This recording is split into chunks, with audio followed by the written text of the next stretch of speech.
Salamlar gənclər, hər birinizə. Bu videoda sizinlə 2026-cı ilin 1-ci cəhdində informatikadan qəbula düşmüş sualların izahına baxmış olacağıq. Baxırıq, birinci suala qeyd edir ki, alqoritmin xassələrinə aiddir. Variantlara baxıb özümüzü çaşdırmırıq, yadımıza salırıq ki, alqoritmin hansı xassələri var idi. Müəyyənlik, diskretlik, nəticəvilik və kütləvilik. 4 dənə xassəsi var idi. Saydıqlarımdan hansını variantlarda görürəm, elə müəyyənliyi. Ona görə də doğru variant olacaq A variantı. Digər bəs hansı, nələrin xassələri idi? Digərləri də informasiyanın öz xassələri idi. Hansı əməliyyatların köməyi ilə bütün sənəd seçilir? Ümumiyyətlə, hamımızın belə əzbərə bildiyi bütün sənədi seçmək üçün biz istifadə edirik Ctrl A düyməsinə. Ona görə də ilk olaraq elə qeyd edəcəyim olur nə? Bu ikinci variantı götürmüş oluruq. Məsələn, 2-nin olmadığı variantları cavabları çıxırıq. Lap cavablarla da işləməyə baxın. Məsələn, hamı qısa yolu bilmir. Bəs necə tapaq? Fikir verirsinizsə, söhbət bütün sənəddən gedir də, yəni. Məsələn, burada deyir F8-i 2 dəfə ardıcıl sıxmaq, bir də var F8-i 5 dəfə. Yəni, bütün sənədi seçirəmsə, F8-i niyə 2 dəfə vuraq? Yəni, bütün sənəd isə deməli F8-i daha çox sıxmış olacaq. Ona görə də 4-ü də variantlardan çıxır. Baxırsınız, 2 dənə variant arasında qalacaqsınız. Hə, okey, biləcəksiniz ki, məsələn, bu artıq doğru olacaq. 7 doğrudur. Sonra 2-ni qeyd etmişdik. 2, 7 doğrudur. İndi gələk digərlərinə baxaq. Sonra deyəcəksiniz ki, bəzi tələbələr kimi ki, müəllim atmağın yolunu öyrədir. Xeyr. Yəni, bəzi yerlərdə fikir yürütmək olar. Deməli, digər variantlara baxaq. Qeyd edir ki, sənədin sol kənarında boş sahəyə deyir ki, mausun sol düyməsini 3 dəfə klikləməklə mən gəlirəm boş sahəyə, gəldik boş sahəyə və mausun sol düyməsini 3 dəfə klikləmiş olduq və fikir veririksə bütün sənədi seçmiş olacaq. Hə, okey, artıq bir də doğru olduğuna görə bilirəm ki, cavab olacaq nə? B variantı doğru cavabımız olacaq. Hə, okey. Deməli, bir də doğru olduğuna görə cavab olacaq B variantı. Ümumiyyətlə, 1 doğrudur, 2-ni doğru dedik. Daha sonra sənədin daxilində ixtiyari yerdə mausun sol düyməsini 4 dəfə klikləməklə. Sənədin daxilində ixtiyari yerdə mausun sol düyməsini 4 dəfə klikləyəndə bu abzası seçəcək. 4 dəfə abzası, 5 dəfə artıq isə bütün mətni seçir. 3 dəfə cümləni seçəcək bu formada. F8 düyməsini 2 dəfə vuranda, F8 düyməsini 2 dəfə vuranda gəldi, bunu seçdi. Sonra kursoru sənədin sonunda yerləşdirib. Ümumiyyətlə, home bilirik ki, evə qayıdır da, başa qayıdacaq. Deyir, sənədin sonuna yerləşdirib, klaviaturada Shift, Ctrl, Home düymələrinin kombinasiyasını sıxdıqda, mən indi sənədin sonuna gəlirəm. Sənədin sonuna gəldim, gəldik bura. İndi deyir, Ctrl, Shift və daha doğrusu Home düymələrini vursam, fikir verirsə, bütün sənədi seçmiş olacaq. Home ümumiyyətlə sondan evə qayıtmaq üçün bilirdik də, təkcə Home sətrin əvvəlinə, Ctrl Home isə sənədin əvvəlinə qayıdırdı. Shift isə seçirik, seçim etmək üçün. Shift Ctrl Home isə ümumiyyətlə sənədin əvvəlinə qayıtmış olacaq. Bəli, 1, 2, 5, bir də 7-ni də qeyd etmişdik ki, F8 düyməsinə 5 dəfə vurmaqla bütün sənədimizi seçmiş olacaq. Bu kontrol düyməsinə də vuranda ixtiyari yerdə sənəd daxilində mausun sol düyməsinə klikləyəndə baxırıq, gəlin buna da baxaq. Klaviaturada kontrol düyməsini basılı halda saxladım. Sənəd daxilində mausun sol düyməsinə kliklədikdə sadəcə sözü seçəcək. Bu formada. Cavab ona görə olacaq nə? B variantı. İndi gəlirik növbəti bunu söndürürük, gəlirik qələmimizi götürürük. Növbəti suala baxırıq. Ribbon interfeysi təqdimatı hansı görünüş rejimində əks olunmur? Ümumiyyətlə, Ribbon nə idi? Demişdik ki, bizim bu file, home, insert olan hissələr tablarımız idi. Bu ağ hissə gördüyümüz Ribbon lentimiz idi. Deyir, hansı görünüş rejimində Ribbon görsənmirdi? Ümumiyyətlə, bu harada görsənmir? Həm PowerPoint olsun, həm də Word olsun. Bu sadəcə read modda, kitab rejimində fikir veririksə, bizim deməli yuxarıdakı bu başlıq hissəsi görsənməyəcək. O da reading view-dur ki, kitab rejimində həmin hissəni görmürük. Ki, PowerPoint-da da baxa bilərik.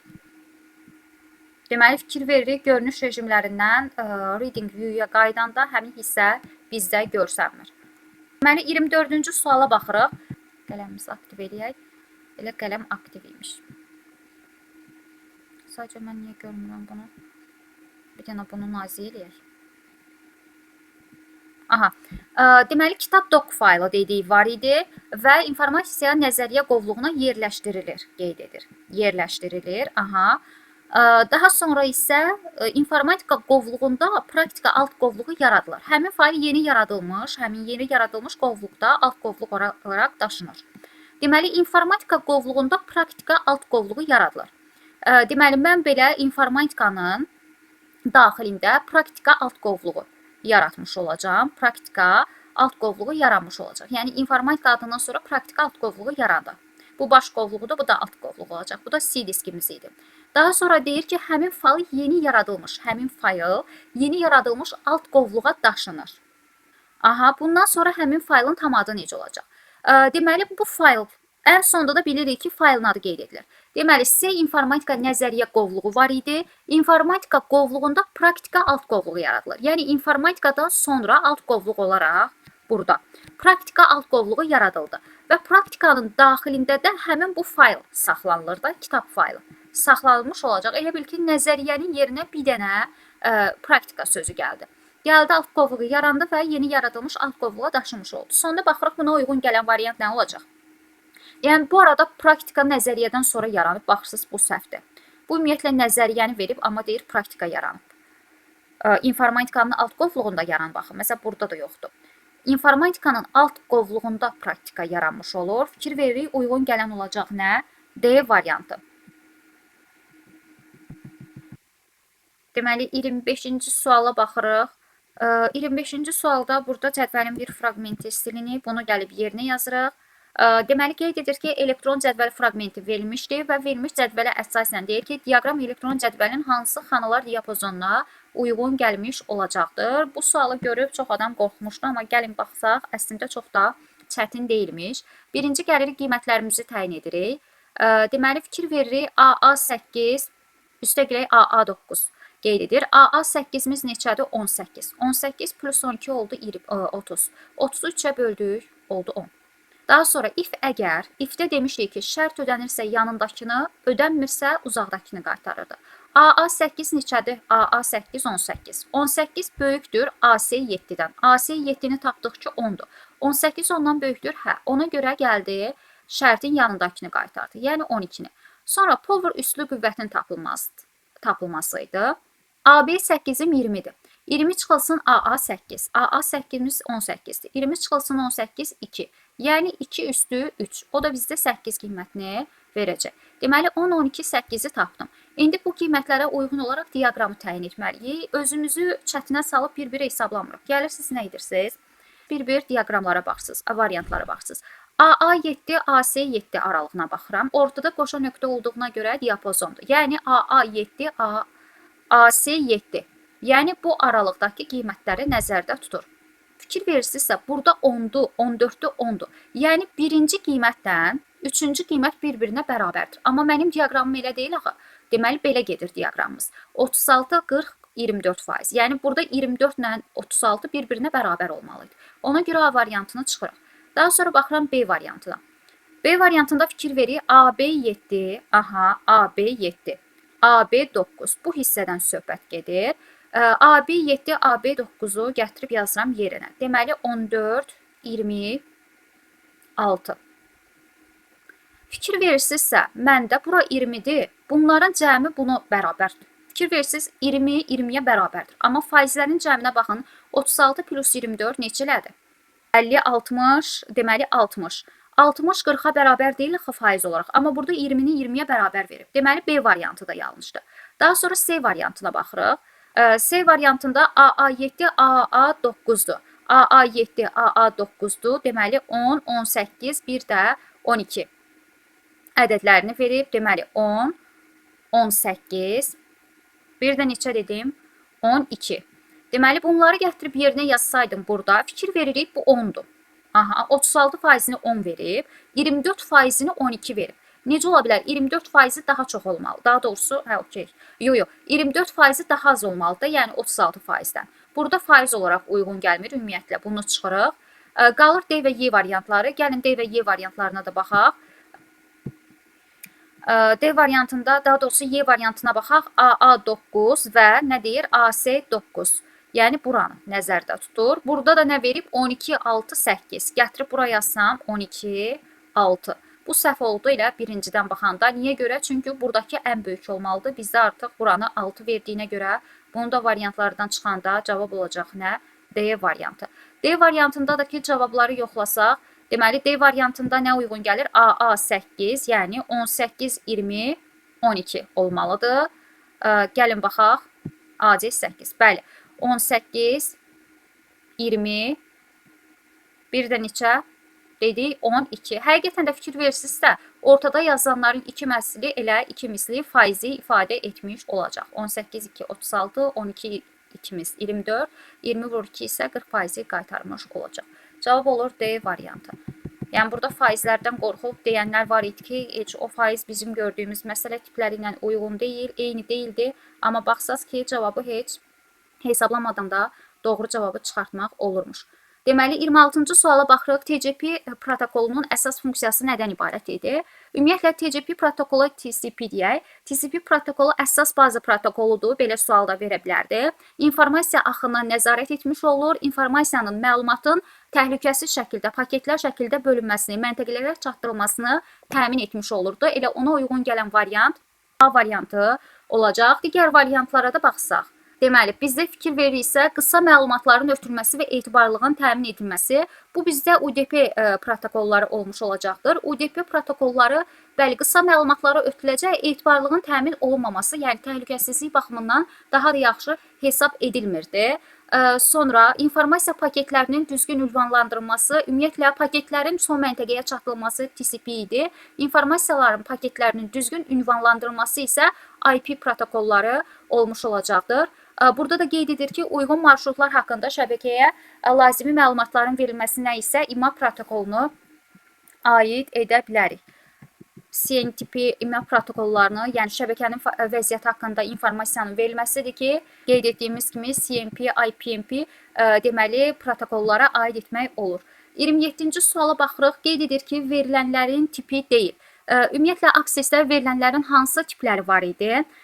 Long text var idi, qısa tekstlər, böyük mətnlər var idi, sonra numberlar var idi, yes, no var idi, currents var idi, calculate var idi, avtomatik olaraq hesablamaları aparmaq üçün calculate idi, number idi, qeyd etdiyimiz kimi, short text, long textlər var idi.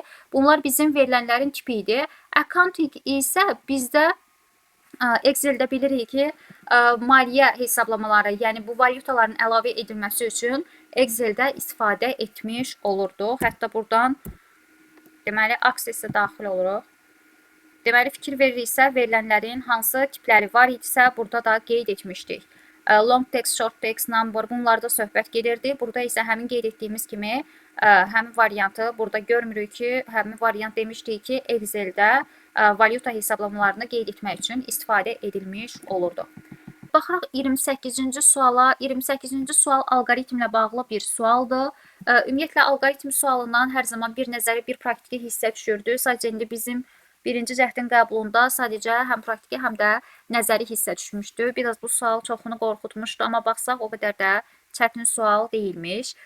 Deməli, baxırıq sualı necə həll edə bilərik. Ümumiyyətlə, alqoritmin icrası nəticəsində n deyir ki, 8 qiyməti çapa verilmişdir. Bizdə n-in birinci, ilkin qiymətini soruşur. Deməli, fikir veririk. Ümumiyyətlə, bu tip məsələləri həll edəndə nə edirik?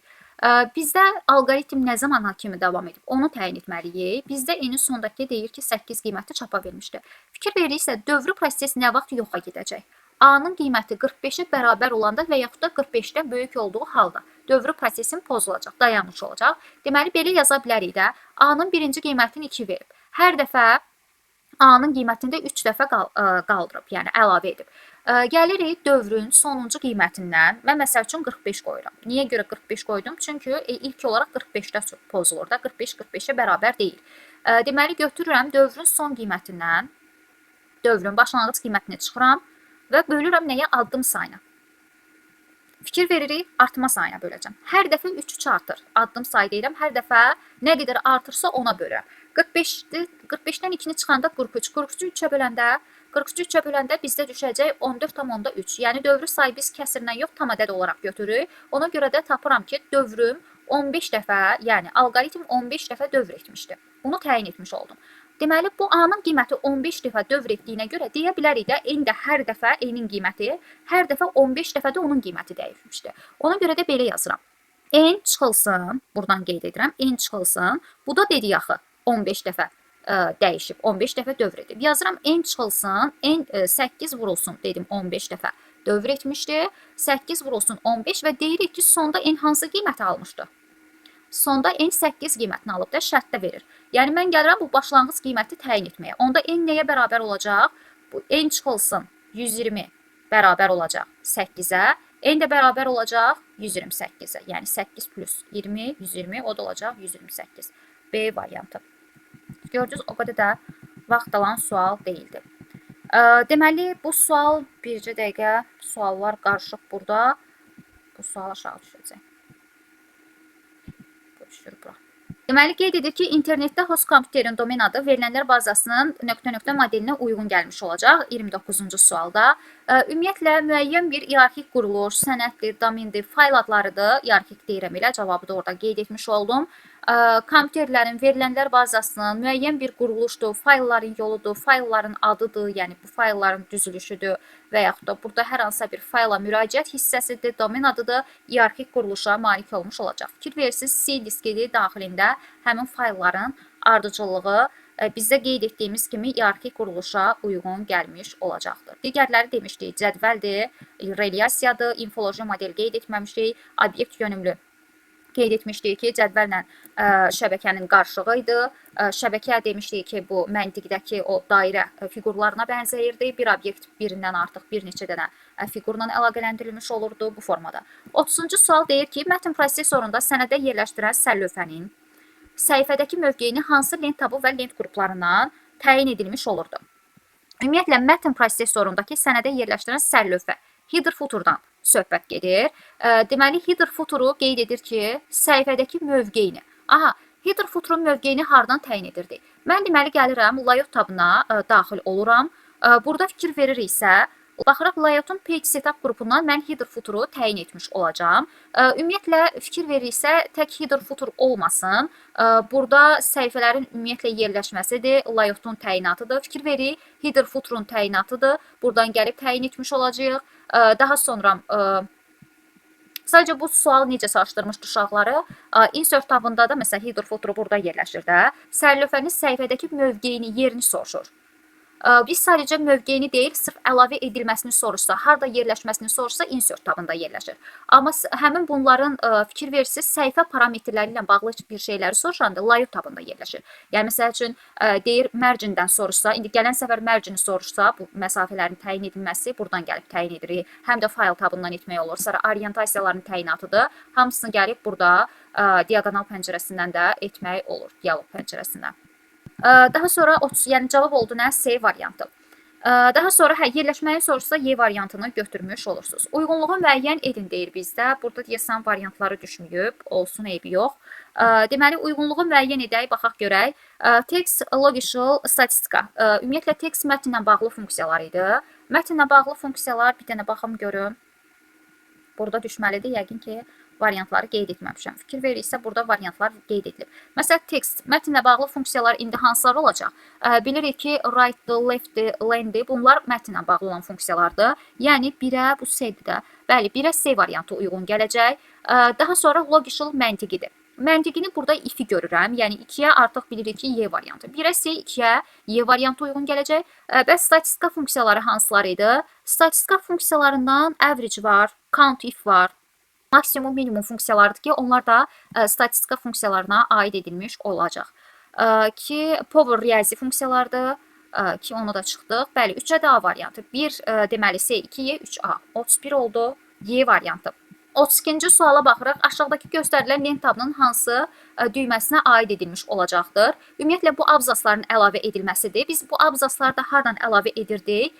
Home tabına gəlirik, həmin bu abzasların əlavə edilməsi burada yerləşirdi. Fikir veririk, nöqtəli şəkildə olan hissədə. Onu da ki, buradan ilə baxıb təyin etmək olur. Deməli, fikir veririk, nöqtəli olan olacaq nə? B variantı. Sətirlər arası intervaldır. Abzasların nömrələnməsidir.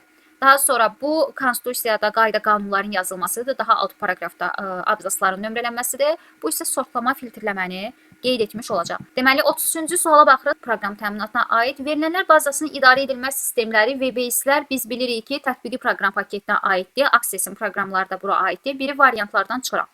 Əməliyyat örtükləri, şəbəkə əməliyyat sistemləri, bunlar sistem proqram təminatına aiddir. 2 aiddirsə D-ni də çıxıram. Baxıram ki, avtomatik olaraq 6 da bəli, Windir, Zipdir, Rardır, Tardır arxiv proqramları idi. Bunu da götürdük. Ekspert sistemlər tətbiqi proqram paketinə aiddir. Avtomatlaşdırılmış layihələndirmə sistemləri, kadlar, proqramlardır. Bunu da çıxdıq.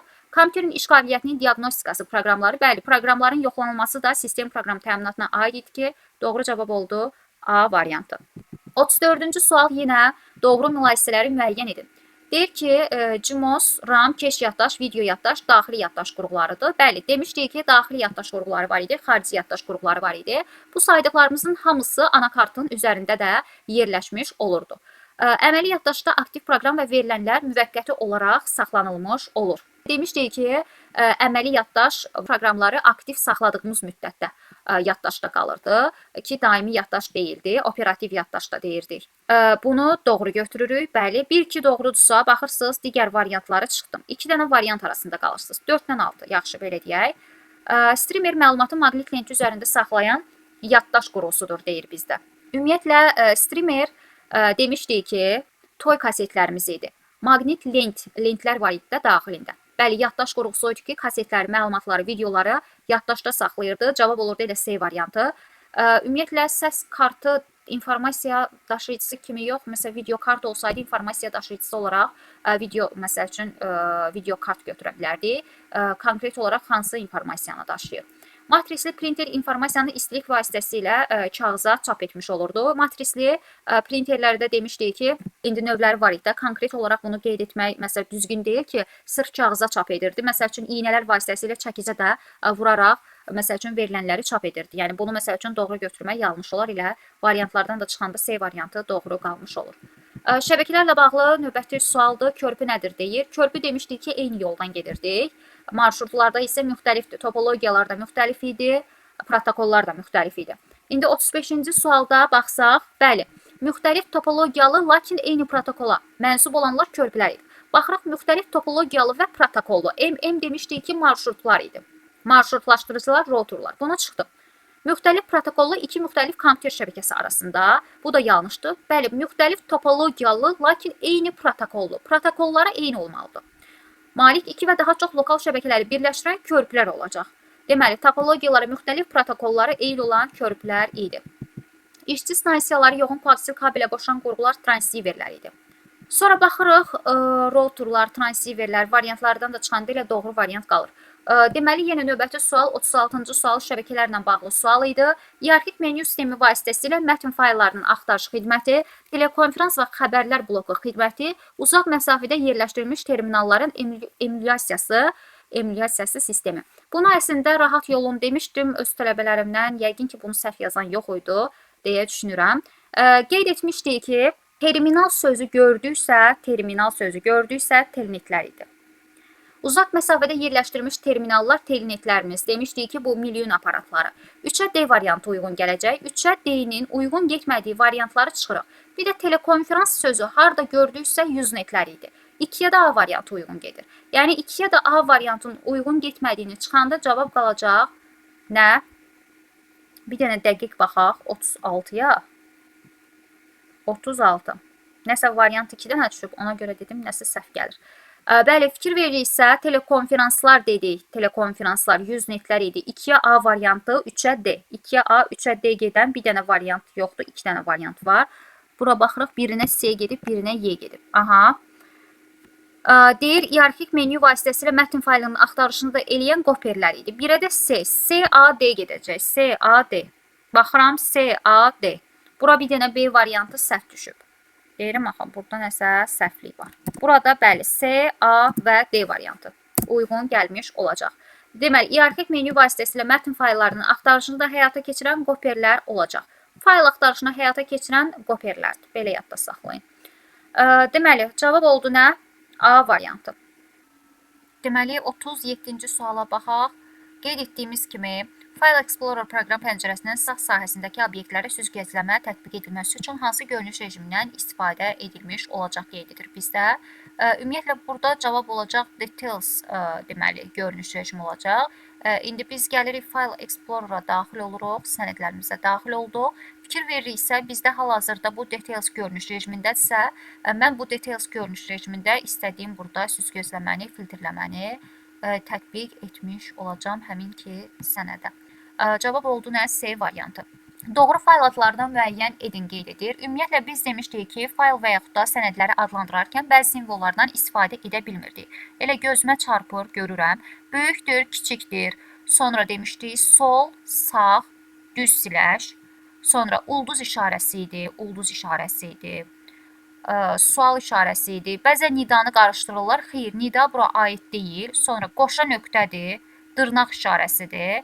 Cəmi 9 dənə simvoldur ki, onları istifadə etmək olmaz. Mən burada elə bunları görürəm. 2 ilə 3-ü variantlardan çıxıram. 2 ilə 3-ü çıxdıq variantlardan. Fikir verirsiniz. Niyə görə çıxdım? 3-də ulduz var, 2-də böyükdür, kiçikdir işarələrini görürəm. Sonra 6-da düz siləşi görürəm. Onu da çıxdım. Doğru cavab qalacaq nə? B variantı. B variantına həqiqətən baxsaq, burada məsəl üçün, mən burada 2 xət, məsəl bunu qoymuşam da, 2 xət. Daha doğrusu qoşa nöqtə qoymalıydım, yoxsa nə yazmışam mən burada? Deməli, böyükdür, kiçikdir, bəli, siləşlər, ulduz işarəsidir, sual işarəsidir.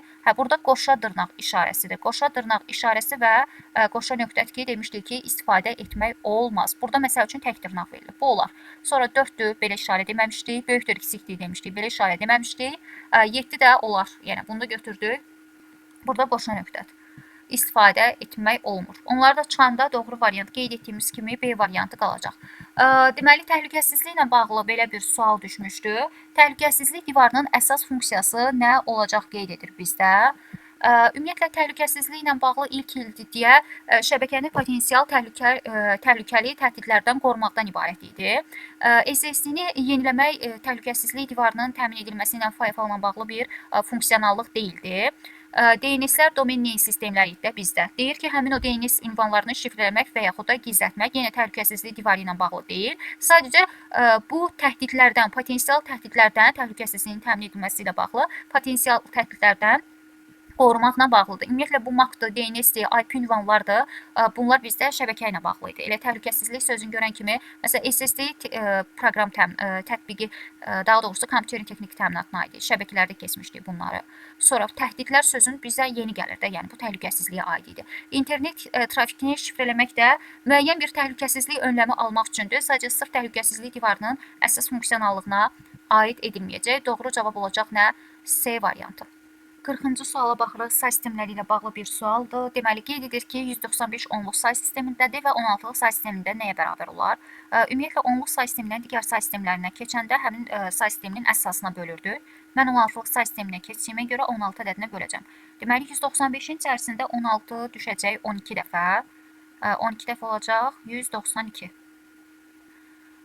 Bilirik ki, 16-lıq say sistemində 12 ədədi yoxdur. Bu da olacaq 10, 11, 12. Yəni C-yə bərabər olacaq. C3-ə bərabərdir. 195 deməli 16-lıq say sistemində C3-ə bərabər olacaq. Yəni 1-ə A variantı uyğun gələcək. Digər variantları çıxıram. Və yaxud da A-nın digər variantlara uyğun gələnləri çıxıram. İndi 375 ədədi 10-luq say sistemindən 16-lıq say sisteminə keçirəm. 375-i bölürük 16-ya. Deməli, 375-in içərisində 16 düşəcək. 20 dəfə 320 olur. 322, 23 dəfə götürürük. 23 dəfə götürsəm 18, 368.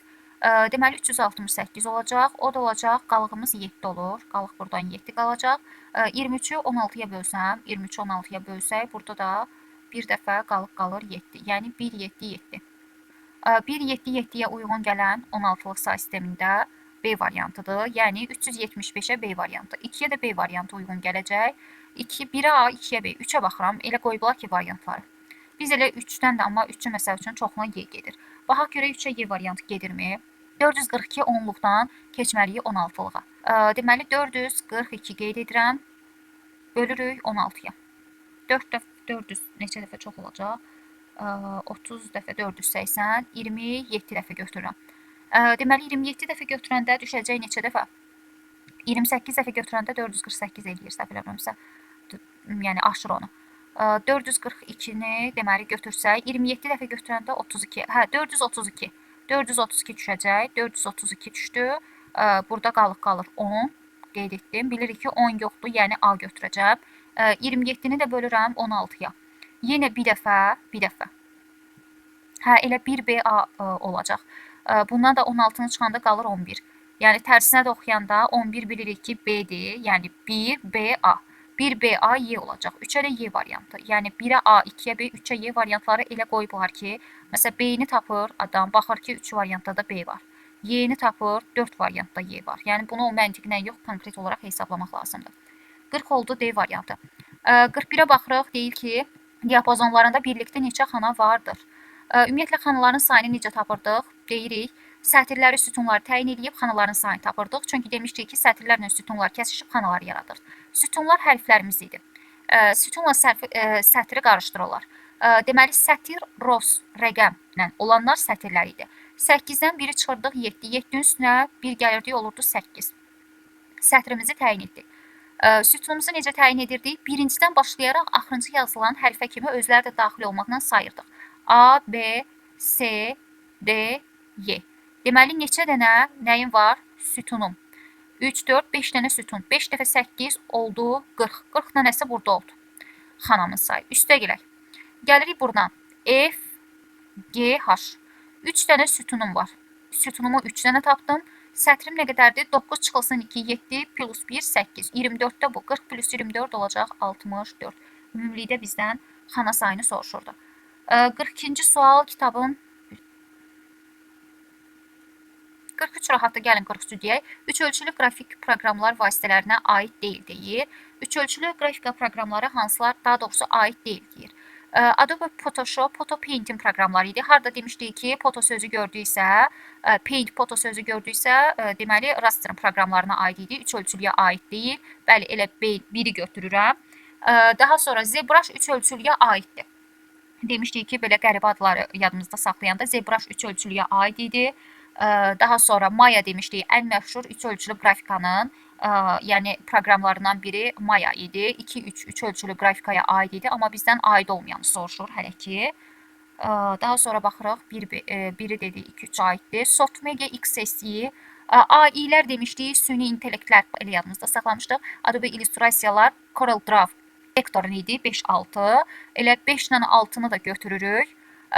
Bunlar aid edilirdi vektor qrafikaya. Softmega XSI isə, Image XSI isə 3 ölçülü qrafikaya aid idi. Bizə aid olmayan 1-5-6 olacaq. Bu dedik ki, rasterın 5-6 isə vektorların proqramları olmuş olacaq. 1-5-6. Daha doğrusu arada bir dənə sual qalmışdı, ona baxırıq. Deməli, 42-ci suala indi baxaq. Qeyd edir ki, kitabın elektron versiyası 192 səhifədən ibarətdir. Bu kitabın hər 3 səhifəsindən birində. Hər 3 səhifəsindən birindən dediyinə görə, yəni 192 səhifəsinin ilk məsəl üçün 1, 2, 3-cü səhifəsində, sonra 6-cı səhifəsində, sonra 9-cu səhifəsində hər 3 səhifədən 1 dediyinə görə. Deməli, 192 səhifənin hər 3 səhifəsindən biri dediyinə görə 3də 1 hissəsi deyir. 192-nin də 3də 1-i olacaq 64, bölüb də baxa bilərsiniz. Deməli, 64 səhifəsində qeyd edir ki, yalnız 512 vurulsun 256 piksel ölçülü və rəng dərinliyi 16 bit olan şəkil yerləşir. Bunu ümumiyyətlə biz məsələni hesablayanda piksellərin sayını vururduq rəng dərinliyinə, ümumi həcmi tapmaq üçün qrafiki məsələdə. Yəni normalda qrafika məsələləri olurdu, səhifə sayını verirdi. Sadəcə burada 3də 1 hissə kimi verib, qalanları olduğu kimidir. Normalda bunu tapırdıq bir səhifəyə görə. İndi bunu 64 səhifəyə görə tapdığımıza görə sonda 64-ə vurmalıyıq. Bura kimi qrafiki hissəni həll edirik. Deməli, gəlirdik piksellərin sayını, yəni 512, 2 üstü 9 vurulsun, 2 üstü 8 vurulsun rəng dərinliyi. Rəng dərinliyi də bitlə ifadə edilir. Bunu elə birbaşa verib. 16 olurdu 2 üstü 4. 3 səhifəsindən, hər 3 səhifədən 1 də dediyinə görə səhifə sayını təyin etdiyi ki 64, yəni 2 üstü 6. Bu bitdi, sonda da megabaytla ifadə edin deyir. Bitdən də megabayta keçəndə 2 üstü 23-ə böləcəm. 2 üstü 23-ə böləndə 17, 4, 21, o da 6, 27. 2 üstü 27 böl 2 üstü 23 olacaq 2 üstü 4. Yəni 16 bitə bərabər olmuş olacaq. Bu oldu 16 bit. Bu məsələnin birinci hissəsi 16 megabayt oldu. Bura kimi oldu 16 megabayt. Biz bilirik ki, qrafiki hissə ilə mətn hissəsini tapıb sonra toplayırdıq. Sonra deyir qalan səhifələr. Qalan səhifə nə qədərdir? 192-nin 64-ü qrafikaya aiddirsə, qalan səhifəsi 192-dən 64-ü çıxacaq. O da olacaq 128. Qalan səhifə vur, sətr vur, simvol da bilirik qalan hissə. Deməli, səhifəm olacaq 128-i yazacağam 2/7 vur. Hər bir simvol sayı verib. Deməli, səhifə vur, simvol 4096 olacaq. Deməli, 2/4096 12. 2/12 Unicode dediyinə görə 2-yə vururam. Bu bizim ümumi kodumuzu tapırdı. Byte ilə ifadə edilirdi. Mən də megabayta keçəcəm. Bitdən, daha doğrusu baytdan 220-yə böləcəm. Yuxarıda nə olacaq? 2/19, bu da bir 220. 220 böl 220 olacaq 1 megabaytda bu. Deməli, 16 megabayt bu, 1 megabayt da bu. Cəmi olacaq nə qədər? İnformasiyanın miqdarı 17 megabayt olmuş olacaq. 42-43-cü sualı da qeyd etdik. Keçirik növbəti 44-cü suala. Deməli, 44-cü suala baxırıq. Setup slideshow əmri ilə yerinə yetirilən əməliyyatları müəyyən edin deyir bizdə. Buna diqqətlə baxırıq. Setup slideshow əmri deyir. Bəzən bunu çaşırlar. Bir dənə PowerPoint-a daxil oluruq. Bayaq elə açmışdıq. Slideshow tabından söhbət getmir. Burada fikir veririk. Slideshow tabında başa düşsəz, ümumiyyətlə buradakı ümumi əmrləri nəzərdə tutacaqsınız. Burada söhbət baxırsınız, setup slideshow əmri deyir. Yəni, üzərinə vuranda açılan bu hissədən söhbət gedir bizdən. Və məndə qeyd edir ki, slaydların gizlədilməsi. Mən slaydların gizlədilməsini hardan edirəm? Fikir verir, hide slide. Mən bunu setup qrupundan edirəm. Yəni, setup show bölməsindən etmirəm. Bu yanlışdır. Yəni, doğrunu soruşur bizdən. Bəli, müəyyən edin, doğrular soruşur. Slaydlar arasında keçid vaxtının təyin edilməsi. Deməli, bir slayd vaxtından digər slayd vaxtına keçəndə rehearse timing vaxt təyin edə bilirdik ki, məsəl üçün, mən bunu speaker rejiminə qoyanda artıq özü avtomatik olaraq vaxtı təyin edirdi rehearse timingdə. Bu da yanlışdır. Bunu da çıxdıq. Bir slayddan digərinə avtomatik keçmək üçün daxil edilmiş vaxt qrafikasından istifadə edilmə. Deməli, fikir veririksə, məndə using timing if present bölməsindədir. Bu avtomatik olaraq, yəni müəyyən bir vaxt intervalını, yəni bu hissənin aktiv olması onu göstərir ki, slaydlarda müəyyən bir vaxt intervalını avtomatik olaraq təyin etmiş olacaq. Bu isə vaxt intervalını özümüz, yəni burada təyin edilməyini özümüz təyin etmiş oluruq. Həmin əmrdə ilə burada da yerləşmiş olacaqdır. Yəni bir slayddan digərinə avtomatik keçmək üçün daxil edilmiş vaxt qrafikindən burada istifadə edirik. Təqdimatın nümayiş tipini bəli burada seçmiş oluruq. Fikir veririksə elə burada gördük. Show type nümayiş hansı formada olsun, speaker rejimində olsun, window rejimində olsun, Kiox rejimində olsun, buradan gəlib təyin etmiş oluruq. Daha sonra slaydların nitq müşayiəti ilə nümayiş etdirmək üçün səsin yazılması qeyd edir. Ümumiyyətlə, səsin yazılması deyil də, amma burada var ki, səs nəzarətidir, animasiyaların göstərilməməsi. Məsələn, narration demişdik ki, Naro proqramı var idi ki, səsli şəkildə bildirmək üçün istifadə edilir ki, məsələn, görmə qabiliyyəti məhdud olanlar üçün səsli şəkildə oxumaq üçün məsəl üçün göstər və yaxud da animasiyaları göstər ki, bunları aktiv edə bilərik. Bu onu ifadə etmir. Nümayiş olunacaq slaydların intervalının göstərilməsi deyir. Məsələn, show slide hansılar bütün slaydlar və yaxud da müəyyən aralıqdakı slaydlar nümayiş olunsun və yaxud da müəyyən bir defislə aralıqla daxil edirdik ki, custom burada seçirdik, custom slideshow sadəcə nümayiş edilsin. Yəni, söhbət setup slideshow-nun açılan pəncərəsindən. Məsələn, hide slide-ın açılan pəncərəsi, budur, gizlədildi. Burada başqa bir şey. Custom slideshow-nun açılan pəncərəsi budur. Yəni, əmri desə bunu deyir. Amma slideshow tabu desəydi, bəli, ümumi gizlədilmədiyi vaxtın təyin edilməsi də ora aid edilmiş olacaqdır. Cavab oldu, deməli, 3, 4, 6. Sonuncu və 45-ci suala baxırıq. Deyir, uyğunluğu müəyyən edin, hansı tabda hansı əmrlər yerləşmiş olacaq. Insert tabı demişdik ki, nəyi əlavə edirdiksə insert tabında yerləşirdi. Elə burada linkdir, bookmarkdır, əlfəcimlərin əlavə edilməsini görürük ki, və isə həmin bu qrupdur ki, insert tabında yerləşəcək. Y variantında görürəm. Deməli, 1-ə Y variantı uyğun gələcək. Daha sonra review və view tabları gəlir, növbəti tablar. Ümumiyyətlə, görüntü ilə bağlı olan şeylər demişdik ki, view-da yerləşir. Baxırsınız, oxların yuxarı aşağı göstərilməsi, deməli 3-ə B variantı uyğun gələcək. Sonra onlayn videoların əlavə edilməsi. Nəyi əlavə ediriksə, baxırıq, insert-də dediyi yerləşirdi. Linkin yerləşdirirdik. Məsələn, YouTube-un linkini kopyalayıb, gəlib bura yapışdırıb, videonu gəlib burada aça bilirdik. Bu videonu dedik, yeni dedik. B-ni dedik, qalıram D və A variantları arasında. Baxırıq, review bölməsinə gəlirəm. Read aloud səsli şəkildə məlumatları oxumaq üçün istifadə edilmiş olacaqdır. Yəni, bu speaker, ingilis, rus mətnlərini dinləyirsiniz, dinləmə mətnləri. Həmin onları belə rus dilində, ingilis dilində gəlib oxumuş olacaq. Ümumiyyətlə, orfoqrafiya, orfeopiyadır, dilin tənzimlənməsi də hamısı reviewda yerləşir. Bu, deməli, review'a 1-ə, 2-yə D variantı uyğun gələcək. 2-yə D variantı uyğun gələcək. Nə qaldı?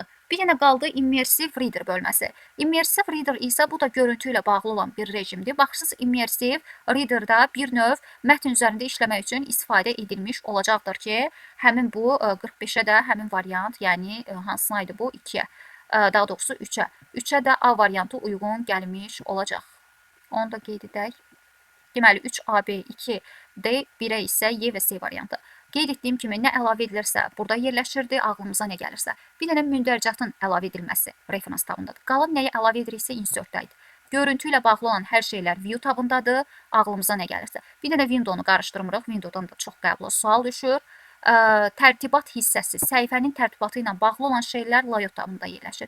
Yəni, ümumi tabların görüntüsünə baxsaq, demək olar ki, Word-la bağlı nəzəri praktiki hissə də düşür, 4 dənə sual düşür. Demək olar ki, sualları doğru şəkildə yazmış olacaqsınız. Belə, ümid edirəm ki, video izahı faydalı olmuşdur. İnşallah imtahanda hər biriniz yaxşı nəticələr göstərərsiniz. Böyük ehtimal, yəni imtahana kimi bir dənə də, 1-2 dənə də video paylaşımı olacaq. İnşallah gələn video izahlarda görüşərik. Uğurlar hər birinizə, gənclər.